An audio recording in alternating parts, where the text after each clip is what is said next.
Le 27 octobre 2025, le site World Socialist Website publiait un rapport qui allait faire grand bruit à l'international, son titre à la une.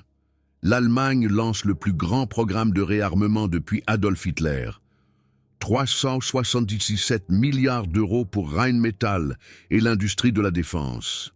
320 nouveaux projets militaires. Le monde entier se demande, l'Allemagne redeviendra-t-elle une puissance militaire? Mais il fut un temps, dans l'histoire, où les Alliés avaient exactement cette crainte, et ils avaient raison, ce qui commença en 1939 et atteignit son apogée en 1943, fut partiellement classifié jusqu'en 1985. Des rapports confidentiels révèlent que des généraux britanniques et américains étaient consternés par la capacité de production allemande. Ce qu'ils découvrirent allait changer toute leur planification de guerre. Imaginez, nous sommes en mars 1943. Vous êtes un officier du renseignement britannique au sein du Combined Intelligence Objectives Subcommittee. Un rapport sur la production d'armement allemande atterrit sur votre bureau. Vous l'ouvrez, et ce que vous lisez vous glace le sang. L'Allemagne produit des chars, des avions et des munitions à un rythme qui dépasse toutes les prévisions alliées. Albert Speer, ministre du Reich pour l'armement et les munitions, a réalisé l'impossible. Voilà le problème. Les Alliés pensaient avoir cerné la capacité industrielle allemande. Les bombardements de la Ruhr, la destruction des usines, cela était censé stopper la production allemande. Mais les chiffres racontaient une autre histoire. En février 1942, l'Allemagne produisait 1470 chars et canons automoteurs par mois. Les Alliés s'attendaient à ce qu'avec des bombardements intensifs, ce chiffre diminue. Mais il augmenta en juillet 1943. L'Allemagne produisait 2200 chars et canons automoteurs par mois, une augmentation de 50%, malgré les offensives de bombardiers alliés, malgré la pénurie de matières premières. Malgré tout, le major général Kenneth Strong, chef du renseignement militaire britannique, écrivait dans une note confidentielle, datée du 15 mars 1943, la capacité allemande de production de guerre sous une pression extrême dépasse toutes nos attentes. Nous sommes confrontés à une machine de guerre industrielle d'une efficacité sans précédent. Ce document ne fut déclassifié qu'en 1978. Rappelez-vous, en 1943, les Alliés bombardaient massivement l'Allemagne. La Ruhr était la cible de milliers de bombardiers. Essen, Dortmund, Duisburg étaient régulièrement touchés. L'objectif, paralyser la production d'armement allemande. Mais Albert Speer décentralisa la production. Les usines furent déplacées dans les forêts. Souterrains, dans de petites villes, les Allemands utilisèrent des travailleurs forcés et des prisonniers de guerre pour maintenir la production. C'était brutal, c'était criminel, mais c'était efficace.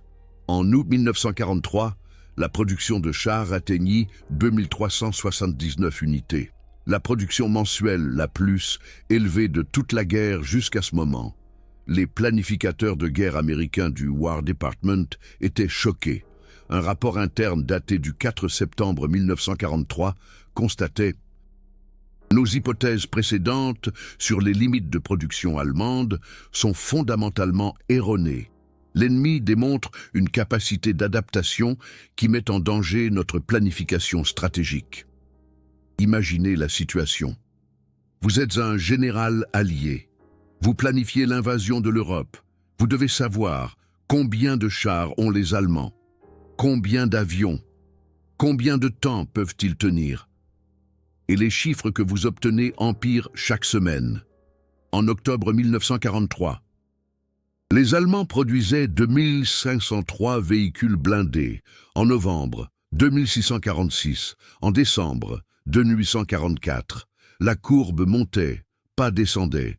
Le général George Marshall, chef d'état-major de l'armée américaine, ordonna en novembre 1943 une réévaluation complète de la capacité industrielle allemande. Le résultat, un rapport de 342 pages qui resta classifié jusqu'en 1985. Pourquoi 1985? Pourquoi ce rapport fut-il tenu secret pendant 40 ans? Parce qu'il montrait que les Alliés avaient massivement sous-estimé la puissance industrielle allemande, et cette sous-estimation coûta des vies. Le rapport contenait des chiffres qui étaient choquants. L'Allemagne ne produisait pas seulement plus de chars en 1943, elle produisait de meilleurs chars, des Tigres, des Panthers, des Ferdinand, des véhicules contre lesquels les chars alliés n'avaient que peu de chance. En janvier 1943, il y avait 1354 chars Tigre en service. En décembre 1943, il y en avait 2746, un doublement en un an. Sous les bombardements alliés constants, les commandants de chars britanniques reçurent des instructions confidentielles. Éviter les attaques frontales contre les chars Tigre. Ce n'était pas une recommandation, c'était un ordre. Le lieutenant-général Frédéric Morgan, chef des états-majors de planification pour l'invasion de la Normandie, écrivit dans ses mémoires: les chiffres de production allemands qui nous ont été présentés en 1943 nous ont forcés à des changements fondamentaux dans nos plans d'invasion. Nous nous attendions à une résistance, mais pas à cette quantité et cette qualité de matériel. Son livre fut publié en 1950, mais les chiffres de production spécifiques qu'il cita furent noircis jusqu'en 1985. Voilà le point. Il ne s'agissait pas seulement des chars, il s'agissait de toute l'économie de guerre allemande. En 1943, l'Allemagne produisit 2005 094 avions de chasse. En 1942, il y en avait eu 1288, une augmentation de 64%. La Royal Air Force s'attendait à ce que la Luftwaffe allemande s'affaiblisse, mais elle devenait plus forte. Air Chief Marshal Charles Portal, chef de l'état-major de la Luftwaffe britannique, écrivit en août 1943 à Churchill: la capacité allemande de produire des avions de chasse et de former des pilotes dépasse nos prévisions les plus pessimistes. Nos bombardiers subissent des pertes croissantes. Cette note resta classifiée jusqu'en 1974. Pensez au coût humain. Chaque pilote de bombardier allié qui survolait l'Allemagne savait que les avions de chasse allemands seraient plus nombreux, pas moins. Le taux de perte des bombardiers alliés au-dessus de l'Allemagne augmenta en 1943. En août, les Américains perdirent 60 bombardiers B-17 en une seule mission sur Schweinfurt, 600 hommes en un jour. Le général Ira Eaker, un commandant de la 8th Air Force, écrivit dans une lettre confidentielle au général Arnold: « Nous ne pouvons pas maintenir ce taux de perte. L'ennemi produit des intercepteurs plus vite que nous ne pouvons les abattre. » Cette lettre ne fut déclassifiée qu'en 1982. Imaginez, vous êtes un décideur à Washington ou à Londres. Vous recevez ces rapports. Que faites-vous? Les Alliés prirent une décision: augmenter massivement leur propre production. L'Arsenal of Democracy américain tournait à plein régime, mais cela aussi avait des limites. En 1943, les États-Unis produisirent 2497 chars. L'Allemagne en produisit 1800. Cela ressemble à une supériorité alliée. Mais voici le contexte. Les États-Unis avaient des matières premières pratiquement illimitées. Pas de bombardement de leurs usines. Pas d'armées ennemies à leurs frontières. L'Allemagne avait une pénurie de matières premières. Des bombardements constants. La guerre sur plusieurs fronts. Et pourtant, ils ont produit près des 2/3 des chars américains. Les économistes de guerre américains ont calculé que, pour chaque tonne d'acier disponible, pour chaque ouvrier disponible, pour chaque kilowattheure d'énergie, la production d'armement allemande était plus efficace que l'américaine. Un rapport du War Production Board de novembre 1943 concluait: compte tenu des ressources disponibles, l'économie de guerre allemande est plus productive que la nôtre. Ceci est inacceptable et nécessite des réformes fondamentales. Ce rapport a déclenché la panique. À Washington, Il a été immédiatement classé top secret et l'est resté jusqu'en 1985. Mais pourquoi? Pourquoi ce secret? Parce qu'il montrait que les puissances industrielles démocratiques étaient moins efficaces que l'Allemagne totalitaire. C'était politiquement explosif, cela aurait sapé le moral. Alors, il a été gardé secret pendant 4 décennies. Albert Speer, l'architecte de cette machine de production, utilisait des méthodes brutales. Le travail forcé, l'exploitation des détenus, des camps de concentration dans les usines. C'était un crime contre l'humanité, mais d'un point de vue militaro-industriel, c'était d'une efficacité dévastatrice. Et les Alliés le savaient. Un rapport du Ministry of Economic Warfare britannique de juillet 1943 analysait la réorganisation de l'industrie d'armement allemande par Speer a augmenté l'efficacité d'environ 300%. La décentralisation rend les bombardements moins efficaces. L'utilisation du travail forcé élimine la pénurie de main-d'œuvre. Nous devons repenser stratégiquement. 300% d'augmentation d'efficacité en moins de 2 ans. Imaginez, vous menez une campagne de bombardement dont le but est de détruire la production ennemie. Et au lieu de cela, vous voyez la production augmenter mois après mois. C'était la réalité en 1943. En janvier 1943, la production allemande de munitions était de 140 000 tonnes. En décembre 1943, elle était de 270 000 tonnes, presque un doublement. Le général Dwight Eisenhower, alors commandant suprême des forces alliées en Afrique du Nord, a reçu ces chiffres en janvier 1944. Lorsqu'il a été nommé commandant suprême pour l'invasion de l'Europe, il a écrit dans son journal personnel « Les chiffres de production allemands sont terrifiants. Nous devons submerger, pas déjouer.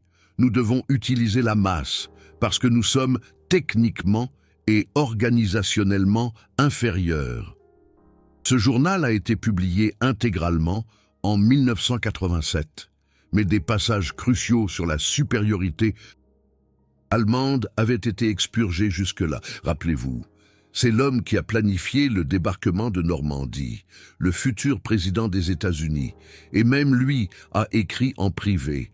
Nous sommes techniquement et organisationnellement inférieurs. Les forces alliées ont compensé avec les chiffres, avec la masse, avec une supériorité écrasante. Les États-Unis ont produit un total de 85 098 avions en 1943. L'Allemagne en a produit 39 807, plus de 2 fois moins. Mais là encore, le contexte, les États-Unis n'ont pas subi de bombardement de leurs usines, des ressources pratiquement illimitées, aucune invasion de leur territoire. L'Allemagne a produit près de 40 000 avions sous des bombardements ennemis constants et un manque de ressources.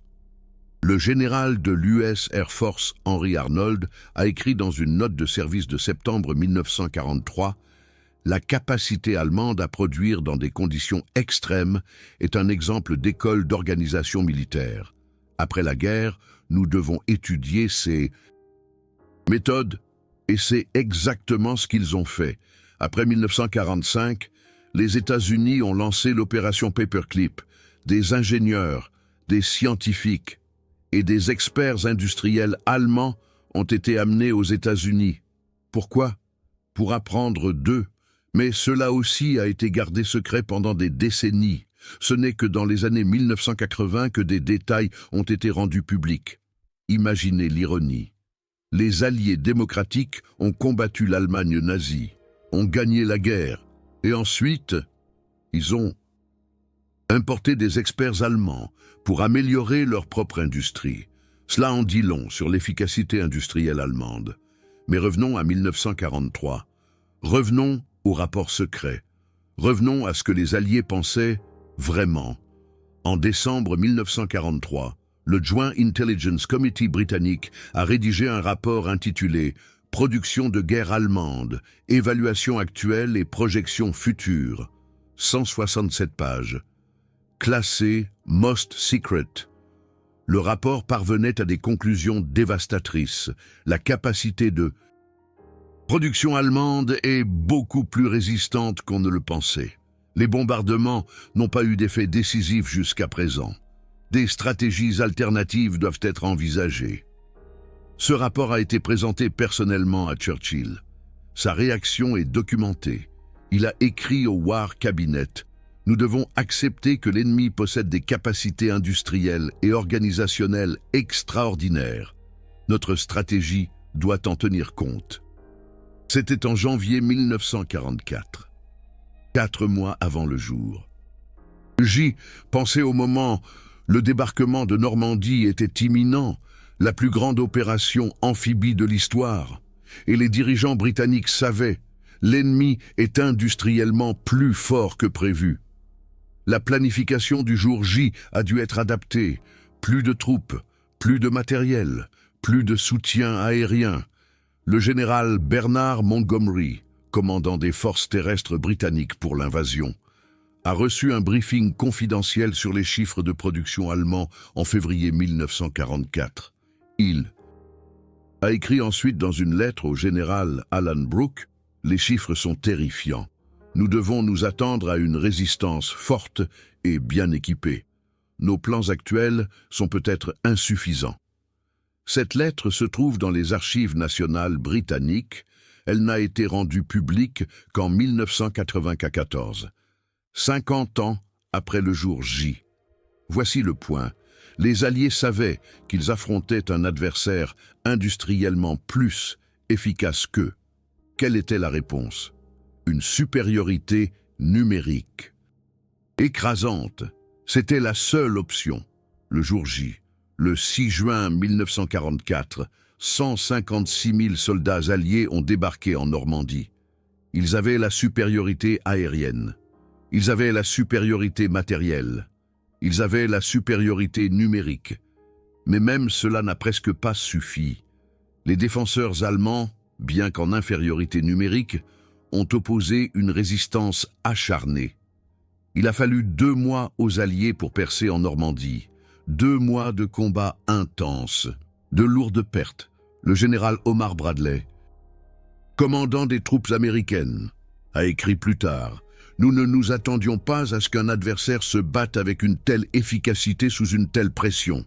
Leur équipement était impressionnant, leur organisation était excellente. » C'était l'ennemi contre lequel les Alliés se battaient, pas seulement des soldats, mais une machine industrielle et organisationnelle d'une efficacité terrifiante. Et maintenant, en 2025, 80 ans plus tard, World Socialist Website écrit: « L'Allemagne lance son plus grand programme de réarmement massif depuis Hitler, 377 milliards d'euros. Rheinmetall reçoit 88 milliards, 320 nouveaux projets militaires. Les parallèles sont incontournables. En 1939, l'Allemagne a commencé son programme de réarmement massif. Les Alliés ont ignoré les signaux d'alerte, ou les ont minimisés, ou ont espéré que la situation ne deviendrait pas si grave, jusqu'à ce qu'il soit trop tard. En 2025, l'Allemagne lance à nouveau un programme de réarmement massif. Le monde débat. Certains disent « c'est nécessaire compte tenu des menaces globales ». D'autres disent « c'est inquiétant ». Voici le contexte que l'histoire nous offre. La capacité industrielle allemande est historiquement impressionnante. Quand l'Allemagne décide de produire, elle produit efficacement. Les années 1940 l'ont montré. Les constructeurs automobiles allemands le montrent aujourd'hui. Rheinmetall le montre. En 1943, Rheinmetall était l'un des principaux fournisseurs de matériel d'armement allemand. Canons de chars, munitions, systèmes flak. En 2025, Rheinmetall est le plus grand groupe d'armement d'Europe. Chars Léopard, systèmes de défense aérienne, munitions. La continuité est étonnante. Un rapport du Stockholm International Peace Research Institute de 2024 a révélé que Rheinmetall avait augmenté sa capacité de production de 450% depuis 2022. C'est l'expansion la plus rapide d'une entreprise d'armement européenne depuis la Seconde Guerre mondiale. 450% en 2 ans. Cela vous rappelle-t-il quelque chose?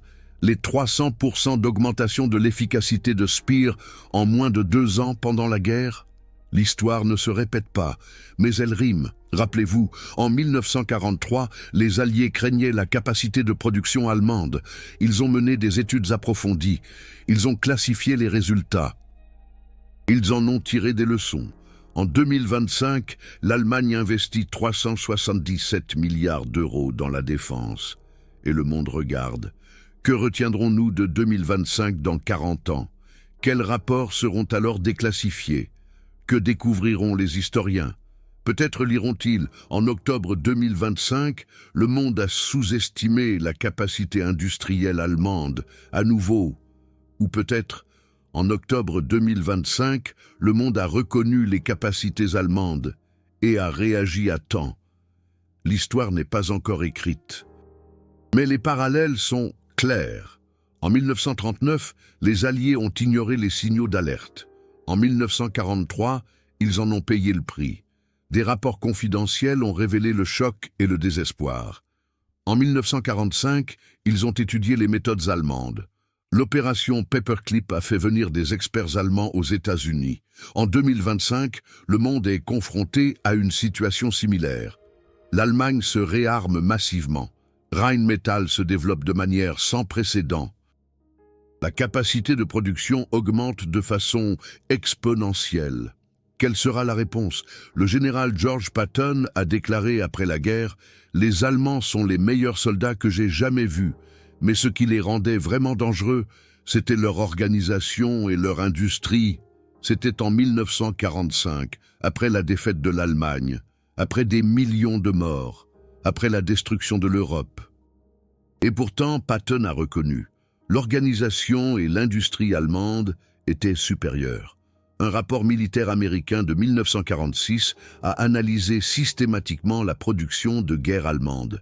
Le titre « Lesson from German War Economy ». 412 pages. La principale conclusion?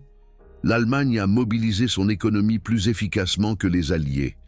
Avec moins de ressources, elle a produit presque autant. Cela doit être étudié et appris. Ce rapport a servi de base à la planification militaire américaine pendant la guerre froide. Les méthodes allemandes ont été adoptées. Décentralisation, maximisation de l'efficacité, production de crise. L'OTAN n'a pas seulement adopté les doctrines tactiques allemandes comme l'Auftragstaktik, elle a également adopté les principes de production allemands. C'est l'héritage de 1943. C'est ce que les rapports confidentiels ont révélé. C'est pourquoi ils sont restés classifiés pendant 40 ans, parce qu'ils contenaient une vérité inconfortable. L'ennemi était supérieur dans de nombreux domaines, pas moralement, pas éthiquement, mais organisationnellement et industriellement. Et cette supériorité devait être étudiée, comprise et adoptée. Imaginez, vous êtes un général américain en 1945. Vous venez de gagner la guerre, mais vous savez, vous n'avez pas gagné par supériorité. Vous avez gagné par la masse, par la supériorité numérique. Ce n'est pas une prise de conscience exaltante, c'est humiliant. Alors vous classez les rapports, vous les gardez secrets. Vous ne voulez pas que le public sache. Nous avons gagné, mais l'ennemi était plus efficace. Le général Lucius Clay, gouverneur militaire américain en Allemagne après 1945, a écrit dans une note de service confidentiel « La capacité industrielle allemande est impressionnante. Nous devons nous assurer qu'elle ne soit plus jamais utilisée à des fins militaires. » C'était la position officielle, démilitarisation, désindustrialisation, mais en même temps, opération Paperclip, des experts allemands aux États-Unis, étude des méthodes allemandes. Les contradictions sont évidentes. Officiellement, désarmer l'Allemagne. Officieusement, apprendre de l'Allemagne. Et maintenant, en 2025, l'Allemagne se réarme. 377 milliards d'euros. Rheinmetall mène l'expansion. 88 milliards d'euros directement pour le groupe. La question n'est pas « l'Allemagne peut-elle le faire ?» La question est Qu'est-ce que cela signifie?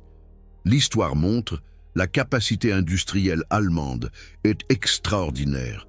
Une fois mobilisée, elle est très efficace. C'était le cas en 1943. C'est le cas en 2025. Rheinmetall a quadruplé sa capacité de production depuis 2022. C'est historiquement sans précédent pour une entreprise européenne en temps de paix. Le PDG, Armin Paperger, a déclaré en mars 2025 « Nous pouvons fournir ce dont l'Europe a besoin. Nos lignes de production sont prêtes. Nos capacités augmentent chaque jour. » Cela ressemble à de la confiance en soi, mais c'est basé sur l'histoire. Rheinmetall existe depuis 1889. Elle a survécu à 2 guerres mondiales. Elle connaît la production de masse. Un analyste de Morningstar a écrit en avril 2025 « Rheinmetall démontre une vitesse d'expansion qui rappelle les mobilisations historiques. L'entreprise utilise un savoir institutionnel en matière de montée en charge rapide. » Savoir institutionnel, c'est la clé. Les entreprises ont des mémoires, pas dans les cerveaux, mais dans les processus, dans les structures, dans la culture organisationnelle. Rheinmetall sait comment monter en charge rapidement. Parce qu'elle l'a déjà fait à plusieurs reprises.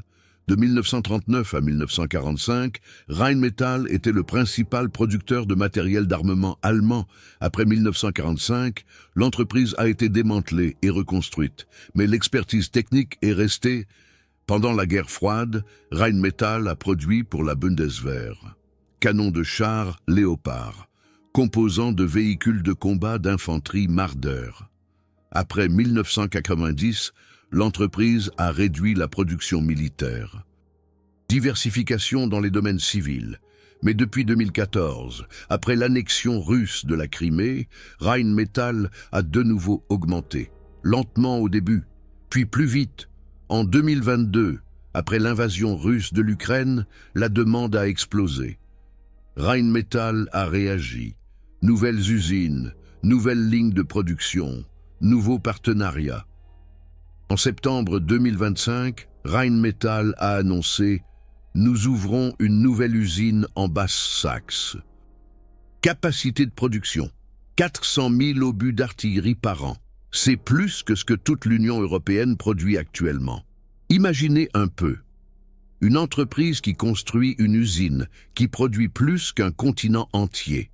C'est l'efficacité industrielle allemande. Mais voici la question cruciale. Est-ce une bonne chose ou une source d'inquiétude? La réponse dépend du point de vue. Si vous êtes un planificateur de l'OTAN, c'est une bonne chose. L'Europe a besoin de capacités de défense. Rheinmetall y répond. Si vous êtes en dehors de l'OTAN, cela pourrait être effrayant. L'Allemagne se mobilise industriellement. L'histoire nous enseigne que cela a des conséquences. Le World Socialist Website argumente que c'est dangereux. Cela rappelle 1939. Cela devrait inquiéter le monde. D'autres soutiennent que c'est nécessaire. La Russie est agressive. La Chine est une menace. L'Europe doit être capable de se défendre. Les deux arguments ont des bases historiques solides. En 1939, l'Allemagne s'est réarmée. Les intentions étaient agressives. Le résultat a été dévastateur. Mais en 2025, l'Allemagne se réarme dans le cadre de l'OTAN. Les intentions sont défensives. Ou le sont-elles vraiment? L'histoire est complexe. Les intentions changent. La capacité de défense peut être utilisée de manière offensive. C'est la crainte que le WSWS exprime. Et ce n'est pas une crainte irrationnelle. Elle est fondée sur l'histoire. Mais il existe une différence cruciale entre 1939 et 2025, le contrôle démocratique. En 1939, l'Allemagne était une dictature. Les décisions étaient prises par une seule personne. Il n'y avait pas de contre-pouvoir. En 2025, l'Allemagne est une démocratie. Les décisions sont prises par le Parlement. Il y a la liberté de la presse. Il y a une opposition. Ce n'est pas trivial. C'est fondamental. Le contrôle démocratique sur la puissance militaire est la différence centrale entre 1939 et 2025. Mais les capacités industrielles, elles sont similaires, peut-être même supérieures. L'industrie allemande moderne est technologiquement plus avancée qu'en 1939. Automatisation, digitalisation, fabrication de précision. Rheinmetall utilise l'intelligence artificielle pour optimiser la production. Cela n'existait pas en 1943. Un rapport du MIT Technology Review de 2024 a analysé les entreprises d'armement allemandes utilisent les technologies modernes plus efficacement que leurs concurrents américains. Les cycles de production sont plus courts. Le contrôle qualité est plus strict. Ce n'est pas de la propagande, c'est de l'analyse. La culture de l'ingénierie allemande est bien réelle. L'amour de la précision, de l'efficacité, de la perfection. C'est une force, mais c'est aussi une responsabilité. Un grand pouvoir industriel implique une grande responsabilité. On dirait un film de super-héros. Mais c'est vrai.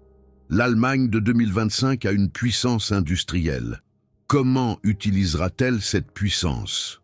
Le chancelier Olaf Scholz a déclaré en octobre 2025 « L'Allemagne ne sera plus jamais un agresseur. Mais nous devons être capables de nous protéger et de protéger nos alliés. C'est notre devoir. C'est la position officielle. Réarmement défensif. Solidarité avec l'OTAN. » Mais les critiques demandent « Où est la limite ?» 377 milliards d'euros, c'est beaucoup d'argent. 320 nouveaux projets militaires, c'est beaucoup de projets. Le débat est légitime et il est nécessaire. Les démocraties doivent débattre des dépenses militaires. C'est sain, c'est important. Mais le débat doit être informé et l'histoire offre un contexte. En 1943, les Alliés craignaient la capacité de production allemande. Ils ont mené des études. Ils ont classifié les résultats. Ils ont appris. En 2025, nous devrions tirer les leçons de cette histoire. Qu'apprenons-nous? Premièrement, la capacité industrielle allemande est réelle. Elle ne doit pas être sous-estimée. Deuxièmement, la puissance industrielle peut être utilisée à des fins bonnes ou mauvaises. Le contexte est essentiel. Troisièmement, le contrôle démocratique est fondamental. Il différencie 2025 de 1939. Quatrièmement, la transparence est importante. Classer des rapports confidentiels pendant 40 ans est dangereux. Le public doit être informé. Cinquièmement, l'histoire ne se répète pas. Mais des schémas existent. Nous devrions les reconnaître. Ce sont les leçons de 1943. C'est ce que les rapports confidentiels nous enseignent. Et maintenant, en 2025, nous sommes confrontés à des questions similaires. L'Allemagne se réarme. Le monde regarde. Le débat commence. Quel sera le résultat? Cela dépend de nous. Du contrôle démocratique, d'un débat informé, d'une conscience historique. Le général Eisenhower a écrit en 1945 « Nous devons tirer les leçons de cette guerre. Nous devons comprendre ce qui a fonctionné et ce qui n'a pas fonctionné. Ce n'est qu'ainsi que nous pourrons prévenir de futurs conflits. » C'était judicieux et c'est toujours pertinent aujourd'hui. Comprenons-nous ce qui s'est passé en 1943? Comprenons-nous pourquoi les Alliés ont été choqués? Comprenons-nous ce qu'ils ont appris? Si oui, nous pouvons prendre des décisions judicieuses en 2025. Sinon, nous risquons de répéter l'histoire. C'est le choix et c'est notre responsabilité. Ces histoires ne sont pas seulement du passé, ce sont des leçons pour aujourd'hui. Les réactions documentées des Alliés face à la puissance industrielle allemande nous montrent la sous-estimation est dangereuse, mais la surestimation aussi. L'équilibre est la scellée. 377 milliards d'euros pour la défense allemande. Est-ce trop? Est-ce trop peu? Est-ce juste ce qu'il faut? La réponse dépend de l'analyse des menaces, des réalités géopolitiques, du contexte historique. Mais une chose est sûre, l'Allemagne peut livrer, si elle veut produire, elle produit efficacement. L'histoire le montre, le présent le montre. Les rapports confidentiels de 1943 ont été déclassifiés. Nous pouvons les lire, nous pouvons apprendre. Il montre les généraux alliés étaient consternés par l'efficacité de la production allemande. Ils ont dû changer leur stratégie. Ils ont dû compenser par une masse écrasante. 2025 est différent. Mais les principes industriels sont similaires. Le PDG de Rheinmetall, M. Paperger, a déclaré « Nous avons appris du passé. Nous savons comment produire efficacement. Nous sommes prêts. Ce n'est pas une menace, c'est une déclaration de capacité. Et la capacité est neutre. Elle peut être utilisée pour le bien ou pour le mal. La décision appartient aux institutions démocratiques, aux gouvernements élus, aux citoyens informés. C'est la différence entre 1939 et 2025.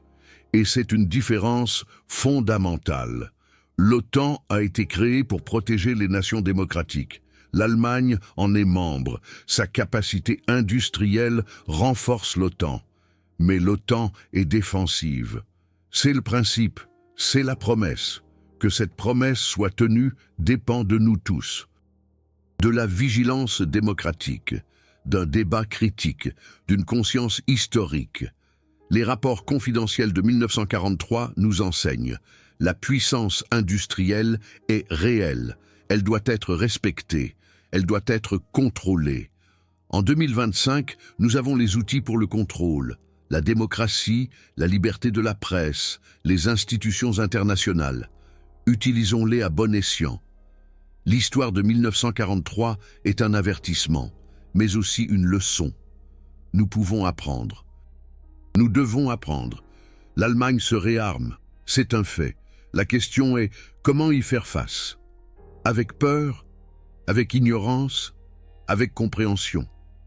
La meilleure réponse est avec une compréhension informée et historiquement consciente. C'est ce que les rapports confidentiels nous enseignent. C'est ce que 1943 nous montre. C'est ce que nous devons appliquer en 2025. Rheinmetall en 2025 et la production de la Wehrmacht en 1943 ne sont pas la même chose.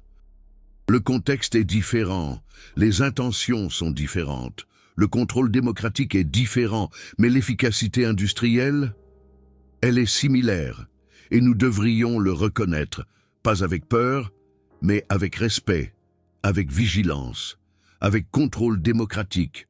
C'est la leçon, c'est l'histoire, c'est ce que nous devons apprendre.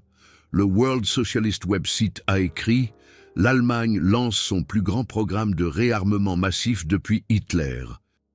C'est un titre à la une, effrayant, et il est historiquement pertinent. Mais ce n'est pas toute l'histoire. 2025 n'est pas 1939. La démocratie n'est pas la dictature. L'OTAN n'est pas la Wehrmacht. Les nuances sont importantes. L'histoire est complexe, et c'est précisément pourquoi nous devons l'étudier. Les rapports confidentiels, les réactions documentées, les leçons apprises. C'est seulement ainsi que nous pourrons prendre des décisions judicieuses en 2025. C'est seulement ainsi que nous pourrons non pas répéter l'histoire, mais en tirer des leçons. C'est la responsabilité de chaque citoyen démocratique. C'est l'enseignement de 1943. C'est le défi de 2025. Qu'en pensez-vous? L'histoire se répète-t-elle? Ou apprenons-nous enfin? Partagez vos pensées dans les commentaires. Ce débat est important et il a besoin de nous tous. L'histoire documentée de la réaction alliée face à la puissance industrielle allemande de 1939 à 1945 est fascinante et effrayante et instructive. Les rapports confidentiels, déclassifiés pendant des décennies, montrent que les Alliés ont été submergés par l'efficacité allemande. Ils ont dû apprendre, ils ont dû s'adapter, ils ont dû surpasser. En 2025, nous sommes confrontés à de nouveaux défis, mais les anciennes leçons restent pertinentes. La capacité industrielle allemande est réelle, elle est impressionnante, elle est historiquement prouvée. La façon dont nous y faisons face définira notre avenir, avec contrôle démocratique, avec un débat informé, avec une conscience historique. C'est la réponse, c'est la solution, c'est notre responsabilité. 377 milliards d'euros. Rheinmetall, 320 projets, ce sont des faits. Ce que nous en faisons est notre choix. Apprenons de 1943. Ou ignorons-nous les avertissements? L'histoire a parlé. Maintenant, nous devons écouter et agir, sagement, démocratiquement. Informer, c'est l'enseignement de 1943. C'est le défi de 2025. C'est notre avenir.